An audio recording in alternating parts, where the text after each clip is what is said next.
আগের ব্লগে তোমরা দেখেছিলে যে আমরা সারাদিন ঘোরাফেরা করে এসে রাতের খাওয়া দাওয়া করে থকে গেছিলাম, তো ওখানেই ব্লগটা শেষ করেছিলাম।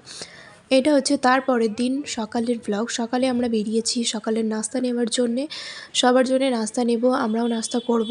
আর এখন যাচ্ছি আমরা হোটেল থেকে নেমে রাইট সাইডে, ওখান থেকে আব্বুর ওষুধ নেওয়ার আছে, তো ওইদিকে এখন যাচ্ছি। আব্বুর কাশিটা কমেনি, যার কারণে সকাল সকাল যাচ্ছি আগে ওষুধটা আব্বুর জন্য নিতে। ওখান থেকে ওষুধ নিয়ে আমরা বাড়ির জন্য নাস্তা নেব। নাস্তার দোকানগুলো আমাদের হোটেল থেকে নেমেই একদম পাশেই আছে, আর ওষুধের দোকানটা একটু যেতে হচ্ছে আমাদেরকে। তো সেইগুলো আমরা হেঁটে হেঁটে যাচ্ছিলাম, আর হেঁটে যাওয়ার পথে ঠিক জায়গাগুলো এরকমই পড়ে, আর দোকানপাট জমজমাট এরিয়া একদম, বুঝতেই পারছো চারিদিকে লোকজনের ভিড়। আর এই ভিড়টা মানে অল টাইম এখানে থাকে, যেটা আমরা এসে থেকেই দেখছি। আজকে নিয়ে আমাদের 3 দিন, যেদিন থেকে এসেছি সেদিন ধরে আজকে নিয়ে আমাদের 3rd ডে। আজকের দিনটাই আমরা আছি দিল্লি, কাল চলে যাব, যার কারণে অনেক মন খারাপ হচ্ছে। 3টে দিন কিভাবে দিল্লিতে কেটে গেল বুঝতেই পারছি না। আর ওটাই আমি আর হাজব্যান্ড দুজনে মিলে আমরা বলতে বলতে যাচ্ছিলাম যে এইসব জিনিসগুলো এখান থেকে চলে যাবার পর দেখবে খুব মনে পড়বে, খুব মিস করব। এই আমরা সকাল হলেই 3জনে মিলে আসতাম নাস্তা আনতে, তারপরে রাতের খাবার, দুপুরের খাবার, বেশিরভাগ সময়টা আমরা নিয়ে পার্সেল চলে যেতাম, যে হোটেলে খেতাম। কেন কি আব্বুদের পক্ষে তো সম্ভব নয় যে বারবার করে নেমে এসে খাওয়া দাওয়া করবে আবার যাবে, যার কারণে আমরা এসে নিয়ে চলে যেতাম। তো সেই সব জিনিসই আমরা বলছিলাম যে মনে পড়বে, এই কটা দিন এখানে ছিলাম। আর যে এরিয়াটায় আমরা আছি সত্যি বলতে এত ভালো জায়গা আর এত জমজমাট এরিয়া, সব সময় লোকজনের ভিড়, খুব ভালো লাগতো। যার কারণে ওষুধপত্র নিয়ে দেখো এখন এসে গেছি এইদিকে, আমাদের হোটেলের সামনে এসে গেছি। এখান থেকে নাস্তা নেব, আর এই দোকানটা থেকেই আমরা যে কটা দিন ছিলাম চা নাস্তা এখান থেকেই আমাদের নেওয়া হয়েছে। সকালে সন্ধে চা নাস্তা একদম আমাদের হোটেল থেকে পাশেই, হোটেল থেকে নেমেই হোটেলের লেফট সাইডে আছে, আর এই যে সামনে জামা মসজিদ। তো ওভারঅল সব কিছু মিলিয়ে বলতে পারো দিল্লি আমার কাছে বেশ ভালো লেগেছে। সমস্ত কিছু যে কটা দিন ছিলাম, যেখানে যেখানে গেছি, যতটুকু দেখেছি, সব কিছু আমার তো বেশ ভালো লেগেছে। তো ফার্স্ট যে দিল্লি ব্লগটা আমি ছেড়েছি, ওটা দেখে আমার কিছু সাবস্ক্রাইবার আমাকে কমেন্ট করেছে যে দিল্লি আসলে আমাদের সাথে দেখা করলে না। এটা শুনে আমার সত্যি বলছি অনেক ভালো লেগেছে। আর যদি আমি নেক্সট টাইম যাই কোনো দিনও, ইনশাআল্লাহ তোমাদের সাথে অবশ্যই অবশ্যই দেখা করব। এইভাবেই সাপোর্ট করবে, আমার পাশে থাকবে। নাস্তারিও আমাদের হয়ে গেছে, এখন যাব হচ্ছে ওপরে 3rd ফ্লোরে আমাদের রুম আছে। তোমাদেরকে বললামই যে রেডি হয়ে আমরা বেরোবো একটু দেরি পর। চলো তোমরা সাথে থাকো আর ব্লগটা দেখতে থাকো।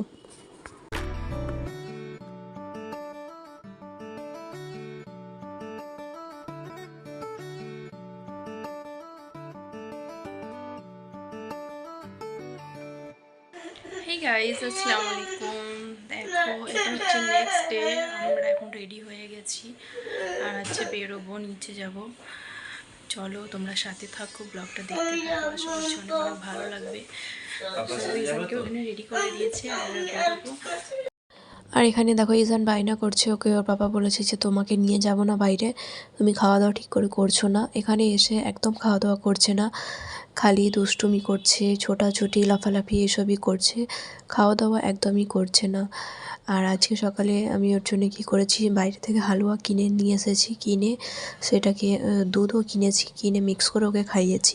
বাড়িতে থাকলে ওটাই খাই সকালবেলা, আর ওটাই খুঁজছিল যে মা আমি সুজি খাবো, তো সুজি ওখানে কোথায় বানাবো, যার কারণে কি করেছিলাম, এখানে হালুয়া পাওয়া যাচ্ছিল সকালবেলা, তো হালুয়া নিয়ে এসেছিলাম আর হচ্ছে দুধ, দুটোকে মিক্স করে ওকে সুজি মতো বানিয়ে খাইয়ে দিয়েছি। ও দুধ আর সুজি বাড়িতে খাই, তো ওইটা সেম টু সেম ওই রকমই খেতে লাগছিল, তো ওটা ওকে খাইয়েছিলাম। বাড়িতে থাকলে তো ওই ভাত বলো রুটি বলো এটা ওটা খেতে থাকে, বাইরে যেয়েও ওই সবই খাবার দিচ্ছি কিন্তু খাচ্ছে না, অন্য অন্য জিনিস খাচ্ছে। শুধু বলছে আমি চিকেন খাবো, তো তাই ওর জন্য শুধু চিকেন ফ্রাই আমি নিচ্ছি, যাতে করে ওর পেটটা ভরা থাকে, খাওয়া দাওয়াটা করুক। একদম খাচ্ছে না, খালি দুষ্টুমি করছে। আমার মনে হয় বাইরে গেলে প্রত্যেক বাচ্চারা এরকমই করে, খাওয়া দাওয়ার ওদের কোনো ঠিক থাকে না। ওরা মনে হয় যে খালি খেলবো, লাফালাফি ছুটাছুটি করবো, দুষ্টুমি করবো, এগুলোই ওদের কাছে ভালো লাগে।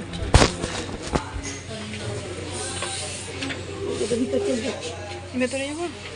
নাস্তা করে বেশ কিছুক্ষণ পর আমরা দেখো সবাই মিলে এবার রেডি হয়ে বেরিয়েছি। ওই দুপুর দুপুর করে আমরা বেরিয়েছিলাম যে দুপুরের খাওয়া দাওয়া করব, করে ওই দিক থেকে আমরা মার্কেট যাব। মার্কেট থেকে এবার যার যেটা নেওয়ার আছে কেনাকাটা সেটা করব। তো আমরা এসেছিলাম করিমসে, আর আমাদের দুপুরে লাঞ্চ করার জন্য দুটো জায়গা আমরা সিলেক্ট করেছিলাম যে দুটো জায়গাতেই আমরা যাব, যে দুটো জায়গার খাবারই ট্রাই করব। এখান থেকে যেটা যা পছন্দ আছে খেয়ে আমরা যাব হচ্ছে আরেকটা জায়গায়। তো দুটো জায়গারই খাবার দাবার আমার কাছে বেশ ভালো লেগেছিল আর খুব টেস্টি ছিল, সবার তো বেশ ভালো লেগেছে। তো ওখান থেকে খাওয়া দাওয়া করে আমরা এসে গেছিলাম আসলাম চিকেন যে আছে সেখানে। আর এখানে আসতেই দেখো সামনে একটা বড় সাইজের অ্যাকোয়ারিয়াম রাখা আছে, সেখানে বাচ্চারা দেখো ফিশগুলোকে দেখে কি মজা পাচ্ছে, কি আনন্দ করছে।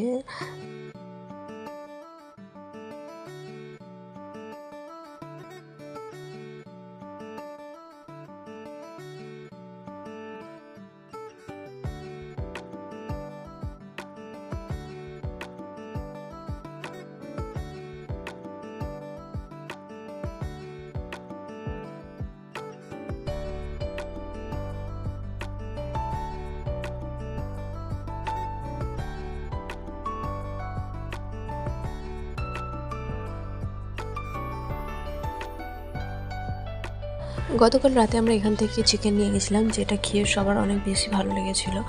আর তো তার জন্যে আরও সবাইকে নিয়ে আসা এখানে, যে চলো সবাই মিলে তাহলে দুপুরে আজকে লাঞ্চও এখান থেকেই করা যাক। আর খুবই ভালো ছিল, খুব টেস্টি ছিল চিকেন, সবাই অনেক মজা করে খেয়েছি আমরা।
হাই হাই দেখো কত স্পিডে পালাচ্ছে, ও হারিয়ে যাবে।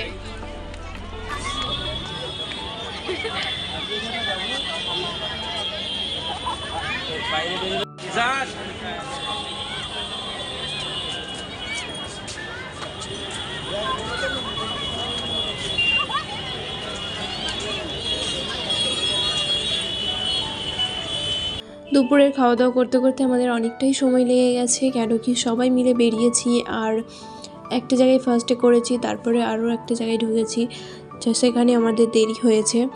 আর এখন আমরা আসছি এখানে আস্তে আস্তে সন্ধে হয়ে গেছে।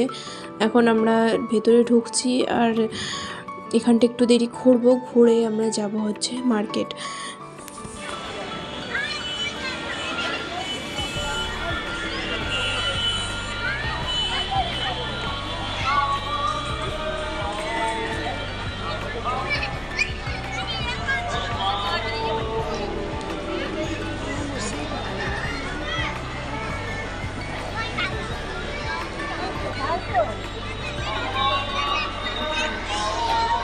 রিজান হ্যালো।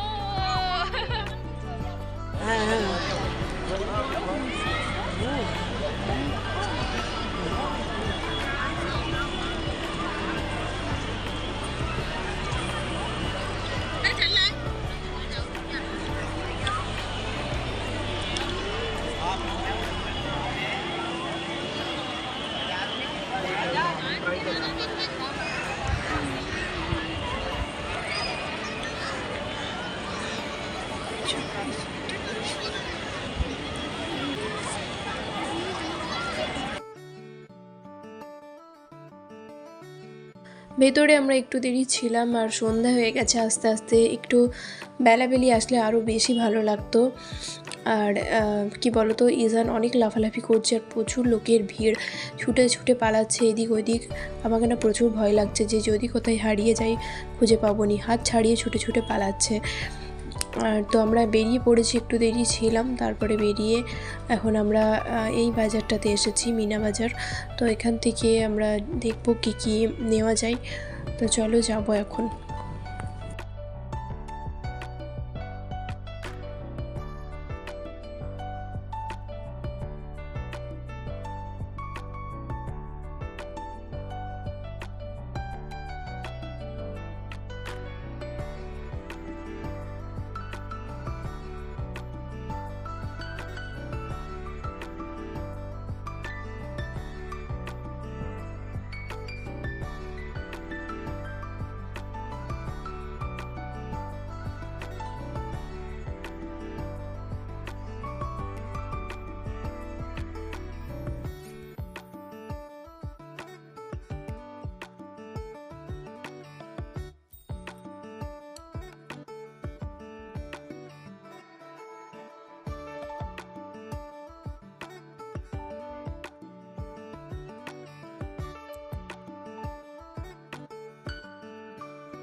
অনেক বড় মার্কেট আর সব রকমের জিনিস এখানে পাওয়া যাচ্ছিল। পুরো মার্কেট তো ঘুরে দেখা সম্ভব নয়, তো আমরা অল্প দেরি একটু ছিলাম। টুকিটাকি এখান থেকে আমরা জিনিস নিয়েছি যা যেটা নেওয়ার ছিল। আর এখানে সোয়েটারগুলো অনেক ভালো ভালো পাওয়া যাচ্ছিলো, তো এখান থেকে সোয়েটার নিয়েছি আমরা। আর অনেক দোকান দেখতেই পাচ্ছ, ব্যাগের দোকান আছে, কাপড়ের দোকান, জুতোর দোকান, সোয়েটারের, জামা কাপড়ের অনেক কিছু, সমস্ত রকমের জিনিস এখানে পাওয়া যাচ্ছে। ঘোরাফেরা কেনাকাটা করতে করতে অনেকটাই রাত হয়ে গেছে। এখন হচ্ছে হোটেলে যাব, যে ইসানকে ঘুম ধরছে, ও আর হাঁটতে চাইছে না, বিরক্ত করছে। হোটেলে যেয়ে আমাদেরকে সমস্ত কিছু গোছগাছ করতে হবে। যে কটা দিন এখানে ছিলাম কাপড় চোপড় সব বেরিয়েছে, যার কারণে ব্যাগপত্র সব এলোমেলো হয়ে গেছে, তো সেগুলো সব গোছাতে হবে। আর হাতে সময় নেই, রাতটুকুই সময় আছে, আর অনেক রাত হয়ে গেছে গাইজ। তো আমরা যাব, যে হচ্ছে রাতের ডিনারও করব, করে ঘুম তো আজকে হবে না, তো রাত জেগে সমস্ত কিছু গোছগাছ করে ভোর ভোর আমাদেরকে বেরোতে হবে। ভোর 4টেয় আমরা হোটেল খালি করে দেব। আমরা যাব হচ্ছে আজমির শরীফ, যার জন্যে ট্রেন ধরতে হবে। তো দেখো, আমি মার্কেটে ছিলাম, তারপরে আর কোনো ব্লগ করিনি। এখন হচ্ছে আমরা স্টেশনে এসে গেছি আর ট্রেনে বসবো। এটা হচ্ছে আমাদের দিল্লি থেকে আজমির শরীফ যাওয়ার ট্রেন। আমরা 4টের সময় হোটেল থেকে বেরিয়ে পড়েছি। আমাদের এখানে আসতে বলতে পারো বেশি টাইম লাগেনি, একদমই পাশে, আধ ঘন্টার মতো সময় লেগেছে। অনেকটা আগে আগেই আমরা এসে গেছি, এখনও অন্ধকার হয়ে আছে, সকাল হয়নি। তো আমরা এসে আমাদের ট্রেনে বসে পড়েছি। তো ইজানকে দেখো ট্রেনের মধ্যে বসেও স্থিরভাবে বসতে পারছে না। এখানে আমাদের সিট, ও চলে গেছে ওইদিকে। যে তো ট্রেন এখনও অবধি ছাড়েনি, আমরা বসে গেছি, কোনো অসুবিধে হয়নি, ভালোভাবে আমরা বসে গেছি। এখান থেকে 6টায় আমাদের ট্রেন ছাড়বে, আর আমরা যেয়ে পৌঁছাবো আজমির শরীফ ওই দুপুর করে। তো চলো। হ্যাঁ, এই তো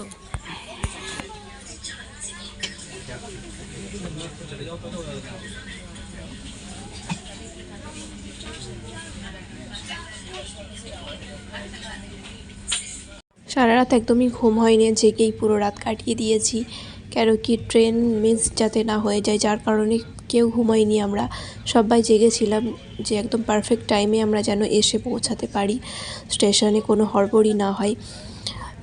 এখন দেখো ট্রেনের মধ্যে বসে আমি একটু দেরি ঘুমিয়ে গেছিলাম। ঘুম থেকে উঠে দেখছি যে অনেকটা এসে গেছি। হাজব্যান্ডকে জিজ্ঞাসা করছিলাম যে কোন জায়গা আসলাম, এটা কোথায়। আর তারপরে দেখছি আশেপাশে কি সুন্দর, দেখো পাহাড়।